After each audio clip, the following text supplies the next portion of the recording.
Welcome to Creepy Shadow Stories. Tonight you'll hear 7 disturbing tales from the dark heart of the Appalachian Mountains, a place where silence feels alive, where the fog hides more than just trees, and where one step into the darkness can change everything. Here you'll meet uninvited guests, hear laughter that doesn't belong, encounter human hunters, and uncover the secrets of lakes that never give back what they take. These are not legends or campfire fables. They come from those who claim to have lived them. So sit back, dim the lights, and listen closely, because sometimes the scariest shadow is the one standing right outside your door. Story 1: The Uninvited Guest. What I'm about to tell you happened just 2 weeks ago, and I swear on my dead mother's grave, every word is true. Even now, as I write this by candlelight, the electricity keeps flickering since that night. I can still feel his eyes watching me through the darkness. I live in the deepest, most forsaken hollow of West Virginia, where the mountains press in so close they seem to whisper secrets you're not meant to hear. Out here, houses squat like wounded animals, miles apart, surrounded by ancient woods that have seen things. Unspeakable things. The silence is so complete it has weight pressing down on your chest until you forget how to breathe properly. I've always loved this isolation, the way the fog rolls between the trees like ghostly fingers, the way the darkness is so absolute it swallows sound itself. But that night, God help me, that night I learned that some silences hide horrors beyond imagination. The evening started innocently enough. Marcus and his sister were celebrating their shared birthday, both born on May 15th, exactly 1 year apart. Strange coincidence, some said. Cursed, whispered others. Their party was the usual affair. Too much drinking, too much laughter that echoed hollow in the mountain air. But I stayed sober, as always. These winding roads through the hollows have claimed too many souls who thought they could cheat death with liquid courage. The drive home should have taken 38 minutes through the serpentine mountain passes, stretches where your headlights carve futile tunnels through darkness so thick it seems alive, where the trees lean in like skeletal sentinels and the only sounds are your engine's labored breathing and the whisper of wind through dead leaves. Halfway home, nature called with urgent persistence. In daylight, I might have risked the roadside, but at night, in these mountains where things move between the trees that have no earthly right to exist, never. So I stopped at the only gas station for miles, a decrepit place that squats at a crossroads like some malevolent toad. I despise that place. Despise Crawford, the night clerk with his dead eyes and that smile that never reaches them. The building itself seems to leak malevolence through its cracked walls, its fluorescent lights buzzing with the sound of trapped insects dying slowly. As I parked, something made my skin crawl. Through the grimy window, I saw Crawford nodding to someone, but the store appeared empty. His gesture pointed directly toward my car, and I realized with growing dread that I'd forgotten to lock it. Who was he signaling to? The bathroom reeked of decay and something else, something organic and wrong. As I washed my hands with water that ran rust red, I heard it. The distinctive slam of a car door echoing through the night like a gunshot. My blood turned to ice water. I rushed outside, expecting to see another vehicle, but the lot yawned empty except for my car, sitting exactly where I'd left it. Yet something had changed. The shadows seemed deeper, more occupied. Crawford's pale face pressed against the window, watching me with those dead fish eyes, his mouth twisted in what might have been a grin. The drive home passed in a blur of paranoid glances at my rearview mirror, but nothing followed, nothing I could see anyway. I sealed myself in my garage, checked every lock twice, and collapsed into bed, convinced I'd let isolation and exhaustion corrupt my senses. At 3:40 a.m., I woke to a sound that shouldn't exist, the soft scrape of a footstep on hardwood directly below my bedroom. But I live alone. I lay frozen, listening to my house breathe around me. Then I noticed it. My bedroom door, which I compulsively keep closed, stood slightly ajar. A sliver of hallway darkness peered in like a malevolent eye. Downstairs, the evidence of violation was subtle but unmistakable. The refrigerator handle, sticky with foreign fingerprints. Crumbs scattered across the floor in patterns I hadn't made. A kitchen chair pulled away from the table at an angle that spoke of someone sitting, waiting, watching. How long had he been here? Hours? Days?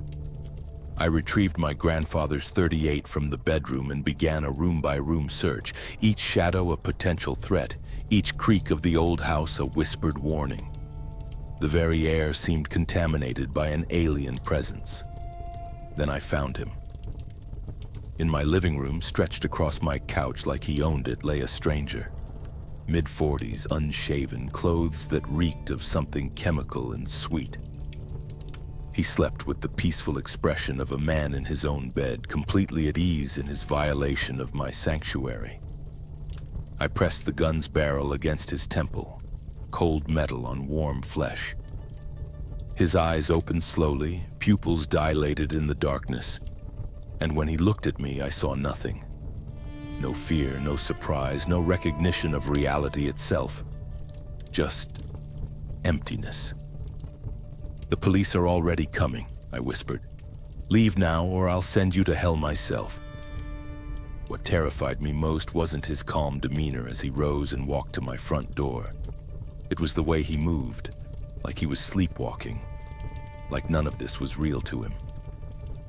He stepped into the night without a word, absorbed by the darkness as if he'd never existed at all. Later, when I called my friend Nathan, the pieces fell into place with sickening clarity. The nod, the car door, the fact that I'd never checked my trunk.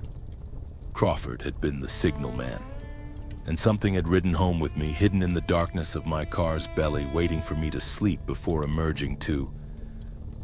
What? Watch me? Study me? What did he want? What was he really after? The most disturbing part? Nothing was stolen, nothing was broken. He'd simply existed in my space, like a parasite, like something that feeds on the violation itself. I know Crawford is involved. I can feel it in my bones, the way you feel a storm coming in these mountains. And I know that one night, when the fog rolls thick and the darkness is absolute, I'm going to lose my patience and get the answers I need, even if those answers damn my soul. Story 2. The Laughter in the Dark. The mountains of Maine hold secrets that mankind was never meant to uncover.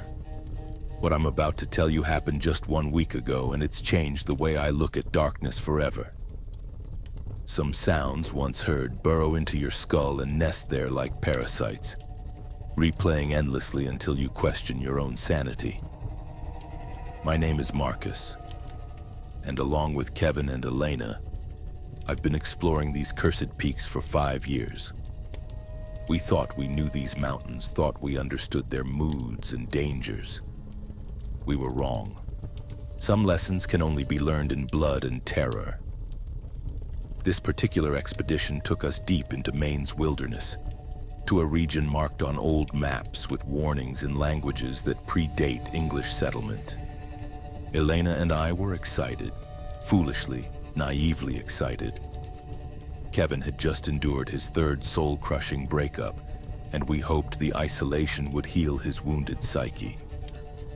For 3 nights, we tried everything to lift his spirits. Ghost stories around crackling fires, ridiculous jokes that echoed hollow in the mountain air. But Kevin remained trapped in his private hell, growing more morose with each passing hour. On the 4th night, as shadows gathered like hungry wolves around our camp, I made a decision that would haunt us all. I produced a bottle of whiskey I'd hidden in my pack, liquid courage for a man drowning in his own despair. Elena shot me a warning look, but even she could see Kevin's deterioration. In these mountains, a broken spirit can be as deadly as a broken bone. So we let him drink, and drink, and drink some more. The transformation was miraculous and terrible. Kevin came alive again, laughing with manic intensity, his eyes glittering with an unhealthy fever. We told stories late into the night, our voices the only human sounds in a wilderness that seemed to listen with predatory interest. Our tents were scattered across the uneven terrain, a decision born of convenience that would prove nearly fatal. The spot we'd chosen felt wrong somehow, as if the very earth beneath us had witnessed unspeakable atrocities. Around 4 a.m., I woke to a sound that turned my blood to slush. Laughter, human laughter, but wrong in every conceivable way. High-pitched, manic, echoing through the trees with the persistence of a death rattle. At first, in my fog of half-sleep, I thought it was Kevin. Perhaps the alcohol still flowing through his system. Then Elena burst into my tent, her face pale as moonlight, eyes wide with primal terror. "It's not Kevin," she whispered. "There's someone out there. Someone laughing like a goddamn lunatic." The sound continued, sometimes close enough that I could feel it vibrating in my chest, sometimes distant, circling us like a predator testing for weakness. I grabbed my pistol and stepped into the night, Elena close behind me. The darkness was absolute, our flashlight beams carving feeble wounds in the black. Trees loomed like ancient guardians, their branches reaching toward us with skeletal fingers. And still that horrible laughter echoed from everywhere and nowhere. "We're armed!" I shouted into the void. The response was laughter, louder, more hysterical, tinged with something that might have been glee, or madness, or both. What kind of human being laughs like that in the wilderness at 4 a.m? We found Kevin passed out in his tent, reeking of whiskey and terror sweat, completely oblivious to the horror circling our camp. Elena and I huddled together, weapons ready, waiting for dawn, while that maniacal laughter danced around us like some demented prayer. Sometimes it would stop, leaving us in silence so complete we could hear our own heartbeats. Then, just as we began to hope, it would start again, closer, more intimate, as if whatever was out there was taking pleasure in our fear. Dawn couldn't come fast enough. The moment gray light touched the treetops, we packed with desperate efficiency and fled down the mountain. Behind us, the laughter followed until we reached civilization, then faded like a fever dream. But I still hear it sometimes in the spaces between sleep and waking. That sound that no human throat should make, echoing from the darkest corners of Maine's wilderness. What drives a man to laugh like that in the woods at night? And more terrifying still, was it even a man at all? Story 3, The Phantom House Guest. My name is Samuel, and I make my living watching other people's homes while they're away. It's solitary work that suits me.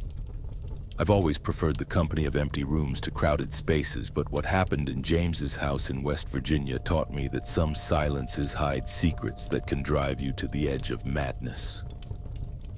I've known James since childhood, back when we'd spend summer days exploring the dense forests around his family's property. His house sits in a hollow so remote that cell service is a luxury, and the nearest neighbor is a mile away through woods that seem to swallow sound itself. The arrangement was simple. Watch the house for a week while James traveled.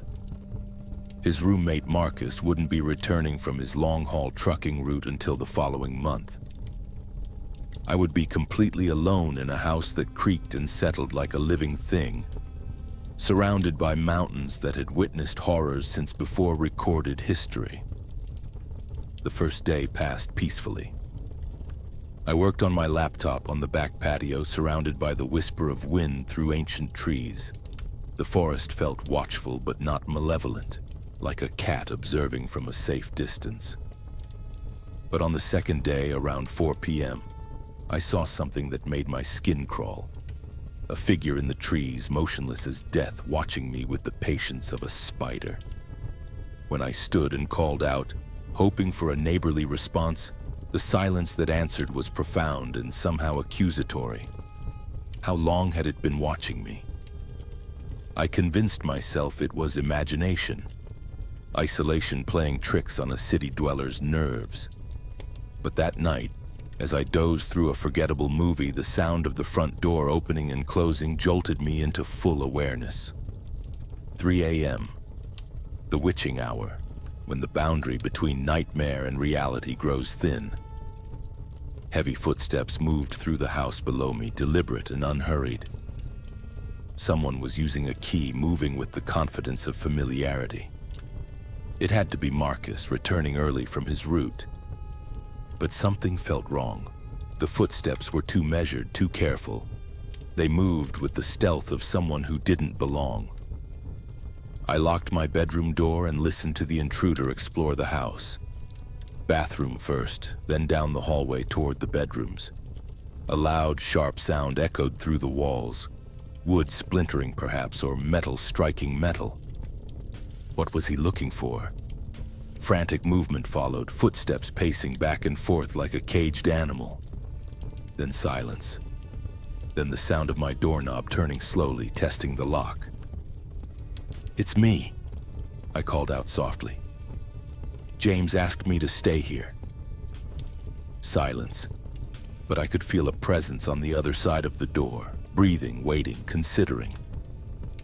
The floorboards creaked under shifting weight. "Marcus?" I tried again. The presence moved away, footsteps retreating down the stairs. I didn't sleep again that night. Morning brought no relief. Marcus never appeared, never called out a greeting or explanation. By afternoon, my nerves were frayed to breaking. I texted Marcus's number, explaining my presence and offering leftover food. His response arrived immediately. "Not home. Won't be back for 2 weeks." The cold that ran through my veins had nothing to do with the mountain air. If Marcus wasn't home, who had been in the house last night? I rushed inside, dreading what I might find. Both bedroom doors showed signs of forced entry, splintered wood, bent metal, the unmistakable evidence of violent intrusion. James's room was chaos, clothes scattered, drawers dumped, everything searched with desperate thoroughness. Marcus's room was the same. Someone had torn through the house looking for something specific, something valuable enough to risk breaking and entering. But who? And how had they gotten a key? James's voice over the phone was tight with fear. No one else had access. No family members, no hidden spare keys, no maintenance workers. The house should have been secure. That final night, I barricaded myself in the guest room, every piece of furniture shoved against the door. I lay awake, listening to the house settle around me. Every creak a potential footstep, every whisper of wind a potential threat. What if they came back? What if they were still here, hiding in the basement or attic, waiting for me to lower my guard? Dawn brought James home early, his face pale with worry. Marcus returned the next day, equally mystified. We changed all the locks, installed new security measures, but the damage was done. To this day, none of us know who violated that sanctuary or what they were seeking. The house keeps its secrets, and sometimes in the deepest hours of night, I wonder if we ever truly found all the hiding places a determined intruder might use. What if they never really left? What if they're still there, waiting in the shadows between the walls? Story 4. The Night Stalker of West Virginia. The mountains of West Virginia are beautiful during the day, rolling green peaks that stretch to the horizon like sleeping giants. But at night, they transform into something primordial and hungry, where shadows move with purpose and the darkness between trees holds secrets that can shatter a human mind. I learned this truth when I was 19, working night shifts at a gas station that squatted beside a lonely highway like a beacon for the lost and desperate. The isolation was absolute. 35 minutes of winding mountain roads separated me from civilization, and during those late hours, the only sounds were truck engines and the whisper of wind through ancient trees. My name is Catherine, and I thought I understood loneliness. I was wrong. The station attracted truckers mostly, men with haunted eyes and stories they'd never tell. I never worked alone. Company policy in a region where people disappeared into the mountains and were never seen again. That particular Tuesday, Jacob was working the kitchen while I handled the front counter. Rain drummed against the windows like skeletal fingers, and the fluorescent lights buzzed with the sound of trapped insects dying slowly. It was past 1 a.m. when he walked in. Something about him made my skin crawl immediately. He moved like a man who'd been underground for weeks, blinking in the harsh light, pale and somehow unfinished. His clothes were wrong. Too clean for a trucker, too expensive for a local. He didn't belong here. "Hungry," he said, his voice like rust scraping against metal. "Need a table." He ordered black coffee and fries, then positioned himself at the farthest table with a clear view of the counter. Of me. His stare was constant, unblinking like a cat watching a trapped mouse. What did he want? Why was he really here? When I brought his food, he held out his hand with theatrical politeness. "Jeremiah," he said, his smile never reaching his dead eyes. "I didn't give him my name. Never give strangers your name in these mountains. Names have power here, and some things that walk in human shape know how to use that power." He asked where I lived, how I liked the area, normal questions delivered with abnormal intensity. I lied, said I lived 3 towns over, survival instinct honed by years in this isolated place. When he finally left, I felt a weight lift from my shoulders. But relief was premature, a luxury I couldn't afford in these cursed hills. Closing time brought its own terrors. Jacob drove off first, his taillights disappearing into the maw of darkness. My car waited at the far end of the parking lot, surrounded by shadows that seemed to breathe. The engine wouldn't start. Panic flooded through me like ice water. My reliable car had never failed me, and the timing was too convenient, too perfectly orchestrated. Then I saw the headlights, twin eyes cutting through the darkness as another vehicle pulled into the lot. Jeremiah.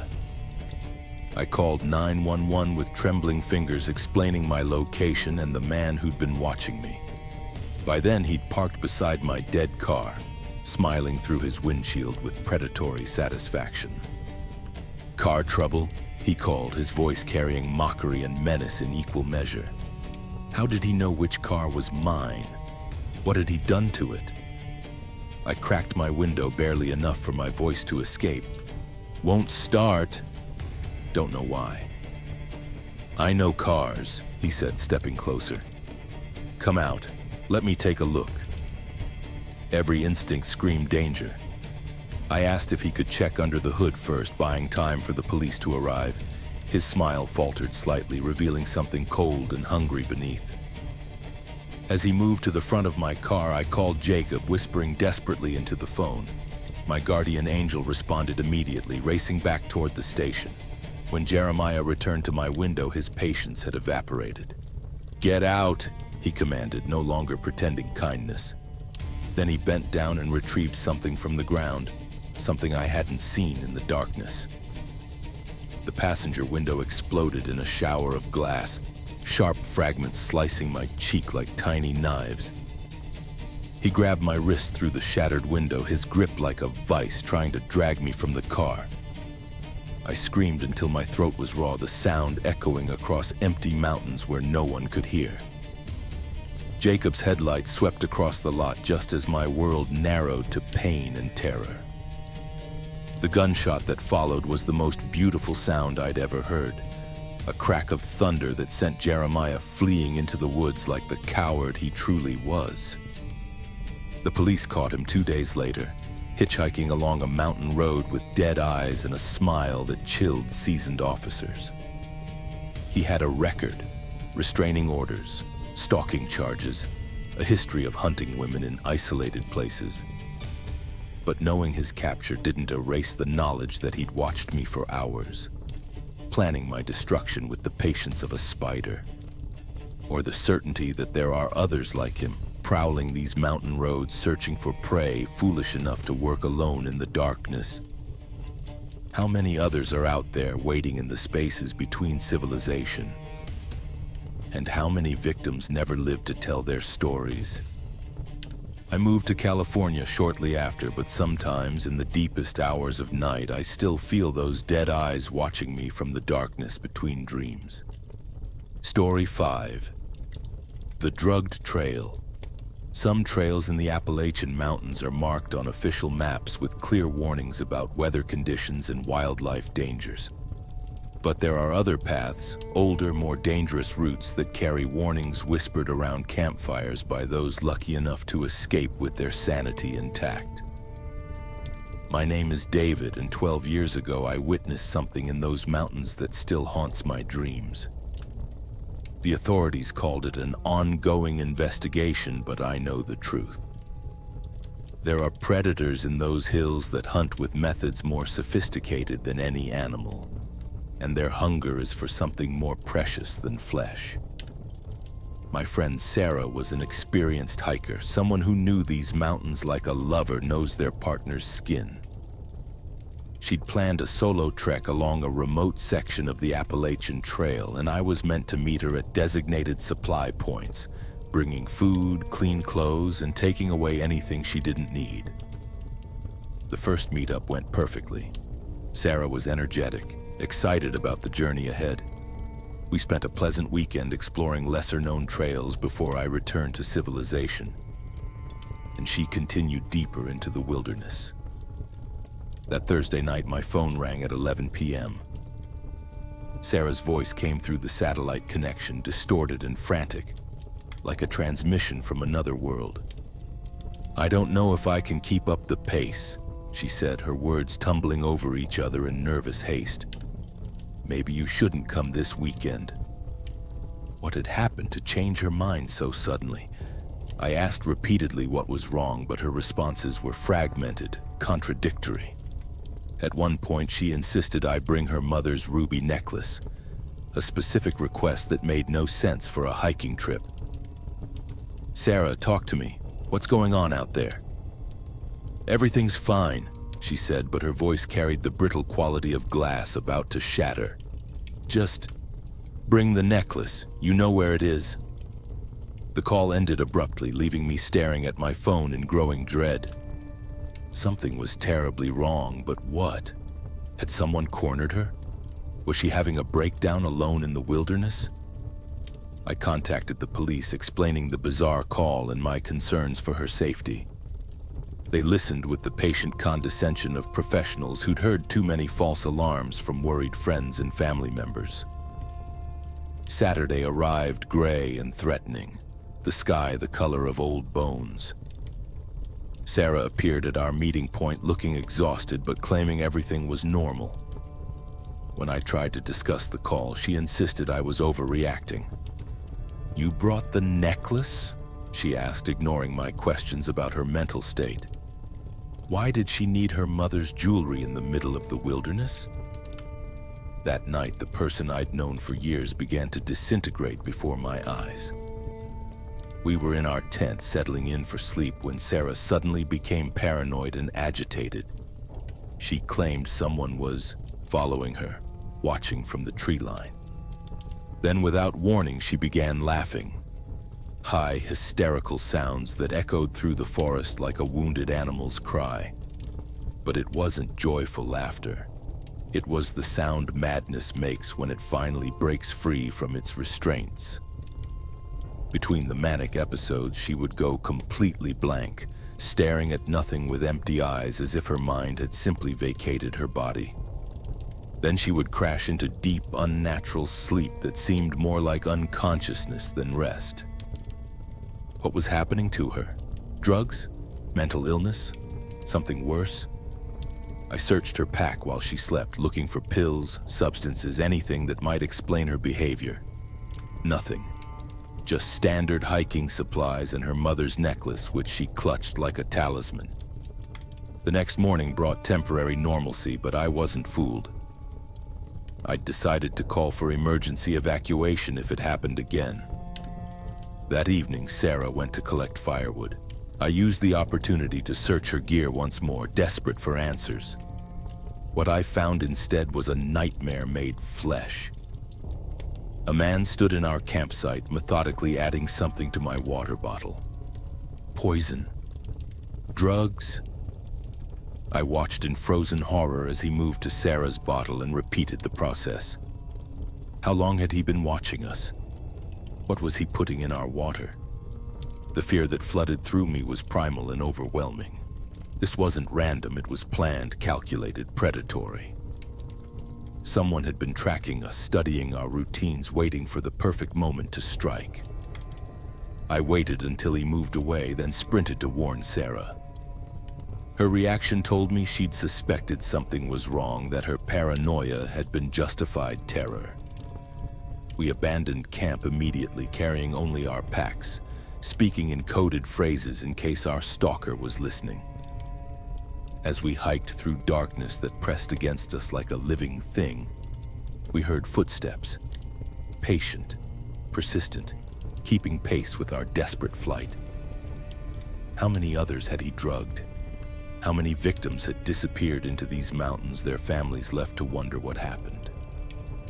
Dawn found us at a trailhead near civilization where we finally felt safe enough to call for help. The officer who responded let slip a crucial detail. This wasn't the first report of its kind. Similar incidents had been documented over several years, hikers reporting strange behavior, memory gaps, the feeling of being hunted. 12 years later, the case remains under investigation. The predator is still out there, still hunting, still feeding whatever twisted hunger drives him to stalk human prey through the Appalachian wilderness. What does he do to his victims once the drugs take full effect? And how many missing persons reports are connected to his activities? Sometimes I dream about those mountains, and in my dreams I can hear Sarah laughing that horrible laugh while shadows move between the trees with inhuman patience. The ruby necklace gleams like blood around her throat, and something watches from the darkness beyond the firelight. Watching, waiting, hunting. Story 6. The Lake Watchers. The Smoky Mountains have claimed more lives than any official record will acknowledge. Bodies disappear into ravines that plunge deeper than anyone wants to measure. Bones bleach white under canopies so thick that sunlight becomes a stranger. And sometimes, late at night, when the mist rises like smoke from ancient funeral pyres, you might witness things that the laws of civilized society cannot explain or forgive.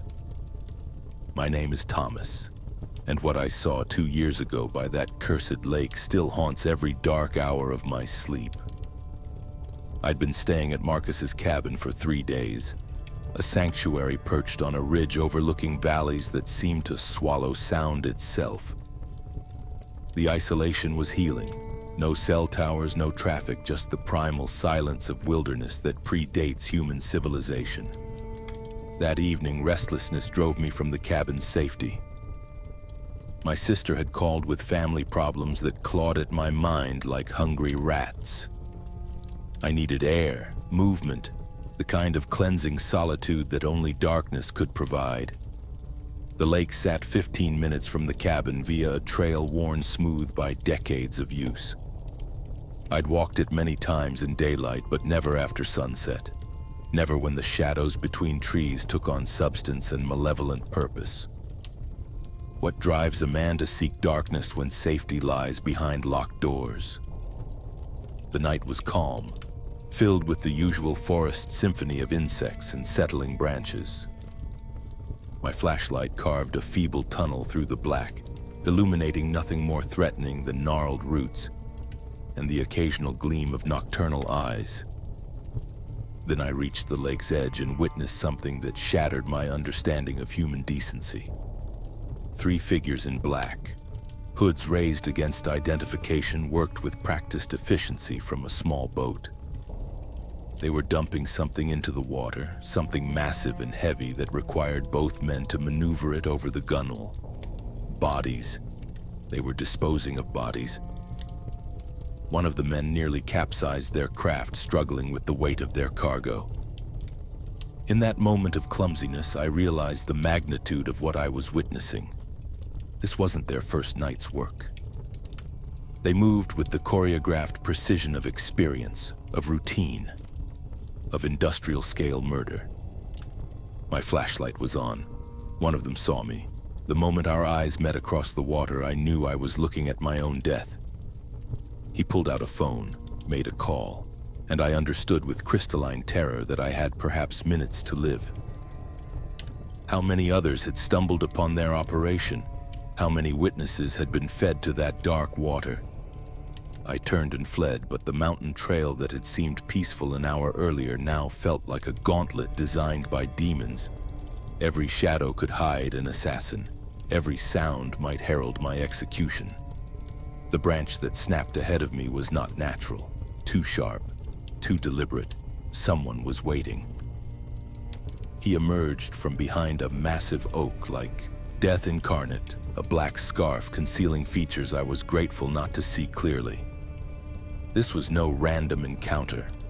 He'd positioned himself between me and safety with the tactical precision of a predator. I drew my pistol with hands that shook like autumn leaves. "Let me pass," I said, amazed my voice held steady. "What did you see?" His words carried the cold authority of someone accustomed to asking questions that had to be answered. How many others had faced this moment? How many had given the wrong answer? "Nothing," I lied. "But if you don't let me walk away, everyone's going to know about your lake." The bluff worked. He stepped aside, perhaps calculating that killing an armed witness might complicate their operation. But I knew this was temporary mercy. Once his partners returned, they'd hunt me with the relentless patience of wolves. I ran then, crashing through underbrush with desperate abandon. Behind me, the forest came alive with pursuit. Multiple sets of footsteps, coordinated movement, the sound of predators closing in for the kill. What had they dumped in that lake? How many victims had sunk into those black waters? My survival depended on a precaution I'd learned from true crime documentaries. An emergency cache buried near my car. Inside a waterproof box, spare keys, a burner phone, first aid supplies, and another weapon. Paranoia that saved my life. The drive to the police station passed in a blur of panic and adrenaline. My story sounded insane even to my own ears, but the evidence was compelling. My cabin ransacked, the lake's sinister stillness, and my obvious terror. The next day, police divers found nothing. The killers had returned, recovered their evidence, erased all traces of their nighttime work. But the violation of the cabin proved I wasn't delusional. Someone wanted me silenced badly enough to risk exposure. I never returned to the Smokies, never contacted Marcus again, changed jobs, cities, identities where possible. Because I know they saw my face, memorized my features, filed me away in whatever database they maintain for loose ends that need tying up. How many bodies rest at the bottom of that lake?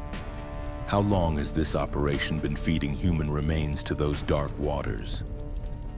Sometimes I dream about that night, and in my dreams the lake is full of pale hands reaching toward the surface. Victims trying to claw their way back to the world of the living. The hooded figures still work by moonlight, and one of them always turns to look directly at me with eyes that promise I'll join their collection soon. The lake keeps its secrets, but sometimes, if you know how to listen, you can hear them screaming from beneath the water.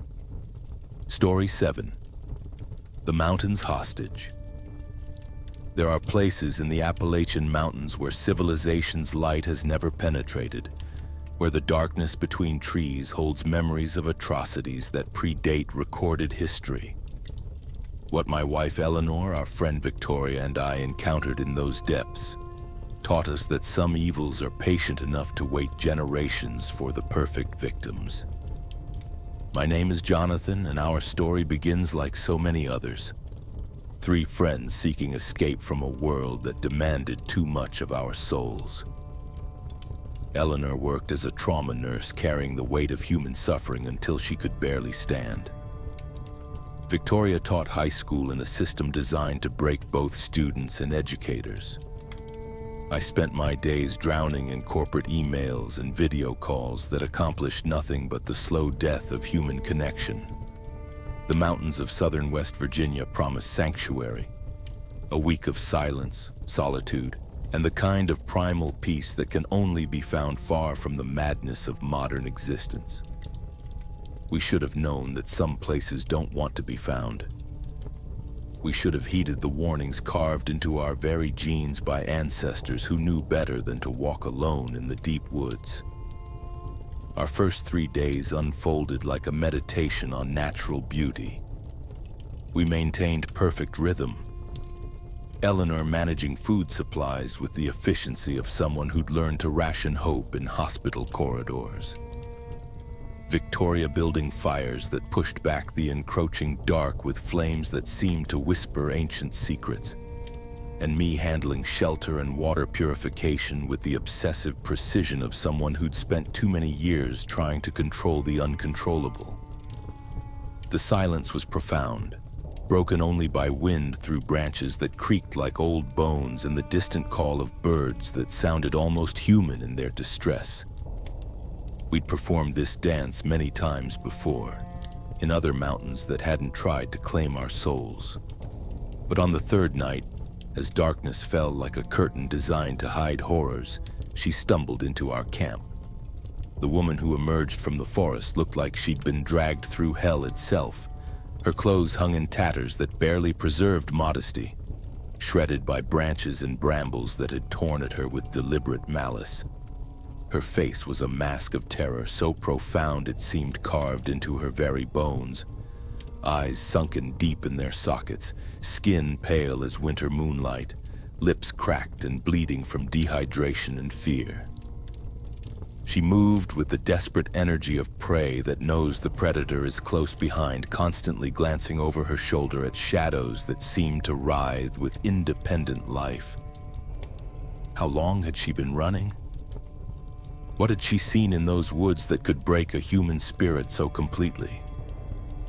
At first we recoiled, 3 civilized people confronted with raw, animalistic fear made flesh. But her collapse was total, her need absolute. She fell to her knees beside our fire, hands reaching toward warmth with the desperate hunger of someone who'd forgotten what safety felt like. This wasn't mental illness or drug-induced paranoia. This was someone who had stared into the abyss and barely escaped with her sanity intact. She begged for help in fragments of sentences that painted a picture of systematic hunting. Someone was tracking her through the mountains with the patience of a spider waiting for a fly to exhaust itself in the web. Her words tumbled over each other in broken whispers. Following me. Days now. Won't let me rest, hunting me like an animal. What kind of monster hunts humans through the wilderness? What pleasure do they find in prolonged terror? We fed her warm oatmeal with shaking hands, tried to piece together her story through the fractured narrative of trauma. She spoke of being watched from the tree line, of footsteps that matched her pace no matter how fast she moved, of finding evidence that someone had been in her campsites after she'd fled. Food scattered, belongings rifled through, messages left in arrangements of stones and broken branches. Eleanor, with her nurse's instincts, checked the woman for injuries and found evidence of prolonged abuse, rope burns on her wrists, cuts that were too precise to be accidental, bruises that formed patterns suggesting systematic violence. How long? Eleanor asked gently. 2 months, the woman whispered. maybe more. Time. Time doesn't work right here. Sometimes I think I've been running forever. 2 months of being hunted through these mountains, 2 months of terror without end. As we prepared makeshift sleeping arrangements, planning to escort her to safety at dawn, the forest around us seemed to hold its breath. The usual night sounds, insects chirping, small animals rustling through underbrush, had gone completely silent. Even the wind had died, leaving us in a bubble of unnatural quiet that made every heartbeat sound like thunder. Victoria kept glancing at the tree line, her teacher's instincts recognizing the feeling of being watched. "Something's wrong," she whispered. "It's too quiet." That's when he appeared. The man who stepped from the tree line moved with the confidence of someone who owned these mountains, who had walked these paths so many times they'd worn grooves in his soul. He was tall, lean, dressed in hunting gear that had seen extensive use. His face was calm, almost pleasant, but his eyes held the cold emptiness of a predator that had long ago stopped seeing other humans as anything more than prey. His rifle was aimed not at us, but at the woman who whimpered behind our protective circle. His smile was the most terrifying thing I'd ever witnessed. Cold, satisfied, predatory, like a cat that had finally cornered a mouse after a particularly entertaining chase. "Evening, folks," he said with casual politeness that made my skin crawl. "Sorry to interrupt your camping trip. Just want her back. Nobody needs to get hurt over this little misunderstanding." How many others had he hunted through these woods? How many victims had he collected over the years? The woman behind us let out a sound that wasn't quite human, a noise of such pure terror that it seemed to come from some primal part of the brain that remembered when humans were prey species, hunted by things with better teeth and longer claws. He barely acknowledged Eleanor or Victoria, keeping his eyes locked on me as if recognizing the alpha male of our small pack. "She's been giving me quite a chase," he continued conversationally. "But the game's over now. Hand her over and you folks can go back to your vacation." The casualness of his tone was somehow worse than overt threats. This was routine for him, just another night's work collecting escaped prey. Victoria saved all our lives with pure instinct. She grabbed a burning branch from our fire, a piece of oak that had been seasoned by flames into something approaching a weapon, and hurled it at his face with the accuracy of someone who'd spent years dealing with unruly teenagers. The surprise was total. He'd expected submission, not resistance from city dwellers who didn't understand mountain law. The burning wood caught him across the cheek and nose, and he stumbled backward, dropping his rifle as his hands flew to his face. Eleanor, with the quick reflexes of someone who'd spent years dealing with medical emergencies, darted forward and snatched up the weapon. Her hands were steady as she pointed it at our would-be captor. Years of holding scalpels and syringes had taught her to trust her grip even when adrenaline turned her world into chaos. The hunter realized the tables had turned and melted back into the forest with the fluid grace of something that had never been entirely human. But his departure felt temporary, a tactical withdrawal rather than defeat. How long had he been hunting her? What other games had he played before deciding to collect his prey? Our rescued woman had vanished again during the confrontation, disappearing into the forest with the skill of someone who'd learned to become one with shadows. We found her minutes later curled inside Eleanor's tent, shaking with trauma so profound it seemed to emanate from her very pores. She was making sounds, not words, but the kind of noises wounded animals make when they're too broken to cry properly. Her entire body trembled like autumn leaves in a storm, and when Eleanor tried to touch her shoulder reassuringly, she flinched away with the reflexive terror of someone who'd learned that human contact meant pain. How many nights had she spent running through these mountains, listening for footsteps behind her? How many times had she thought she'd found safety only to discover he was still there, still watching, still hunting. I left the women guarded and armed while I searched for cell signal, climbing ridges in darkness that felt alive with hostile intent. Every step took me further from the fragile safety of our camp, deeper into wilderness that seemed to pulse with malevolent awareness. The forest sounds were wrong. Too few insects, too much silence, as if the mountains themselves were holding their breath, waiting to see how this night's hunt would end. Branches reached for me like grasping fingers, and shadows moved with purpose that had nothing to do with wind.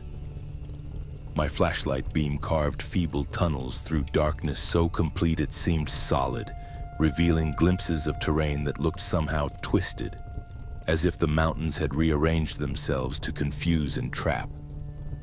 Every tree looked the same, every ridge a mirror of the last, and I began to understand how someone could become lost in these hills and never find their way out.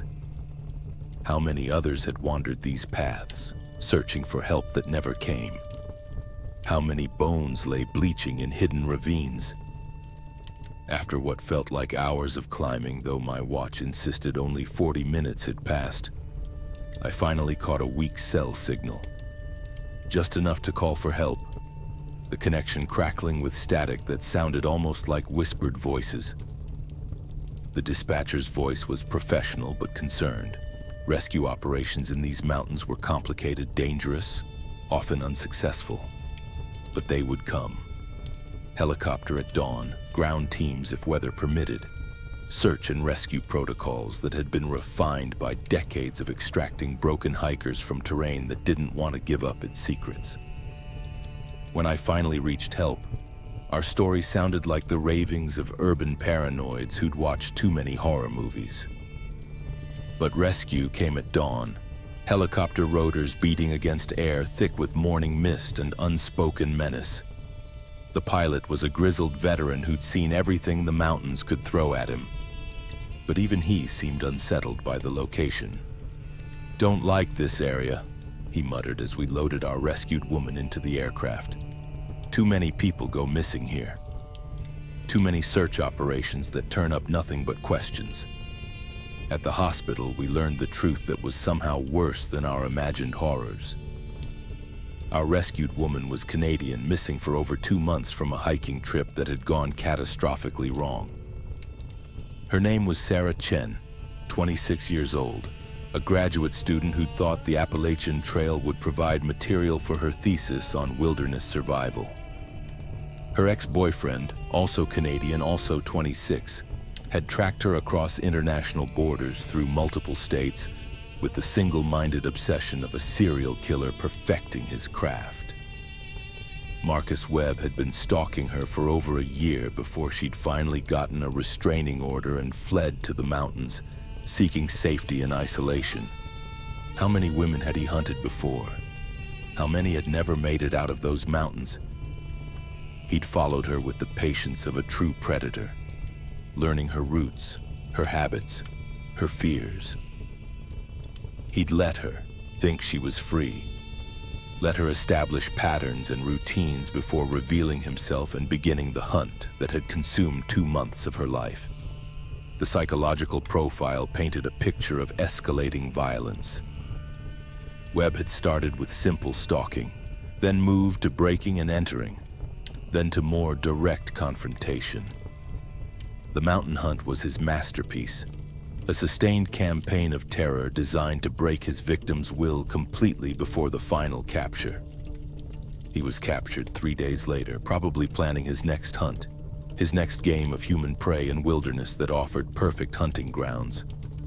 But the arrest brought no comfort to those of us who'd witnessed the depth of his obsession. What if we hadn't been there that night? What if Sarah had stumbled into empty wilderness instead of our camp? But something fundamental changed in all 3 of us that night. The mountains we'd loved as sanctuary revealed themselves as hunting grounds where human predators could operate with absolute impunity. The forest silence we'd cherished now felt pregnant with watching eyes and patient malice. We never returned to the Appalachians, not from fear exactly, but from knowledge. the understanding that some places exist outside the laws of civilized society where monsters can hunt with absolute freedom and the darkness between trees holds secrets that civilized minds were never meant to process. Eleanor left nursing 6 months later, unable to face more human suffering after witnessing the depths of what one person could do to another. Victoria changed schools, moving to a district where she could focus on younger children who hadn't yet learned that the world contained such horrors. I took early retirement, spending my days in my garden where I could see every approach, where nothing could hide in the shadows. How many other victims are still out there, running through endless darkness while their hunters close in with predatory patience? The rescued woman, Sarah, survived, physically at least. But I've heard she never speaks of those 2 months in the wilderness. Some traumas burrow so deep they become part of your DNA, passed down through generations like genetic scars. Her captor received a life sentence, but that knowledge brings no peace. The mountains themselves remain unchanged, vast, patient, offering perfect concealment for anyone twisted enough to view human beings as prey. Sometimes in the deepest hours of night, I dream about that forest clearing where we almost became victims ourselves. In my dreams, Sarah never escapes. The hunter's smile grows wider as he collects his prizes one by one. And the mountains themselves seem to laugh with satisfaction, their eternal hunger temporarily satisfied. But hunger like that is never truly satisfied. It only grows stronger, waiting for the next group of innocents to wander too far from the light. The Appalachian Mountains keep their secrets well, but if you listen carefully to the wind through those ancient trees, you might hear the echoes of screams that will never stop. Victims of monsters who learned long ago that the deep woods ask no questions and tell no tales. And somewhere in those mountains, in caves hidden from satellite imagery and ridges that don't appear on any map, other hunters are still waiting, still watching, still patient as death itself. The mountains are always hungry, and they never forget.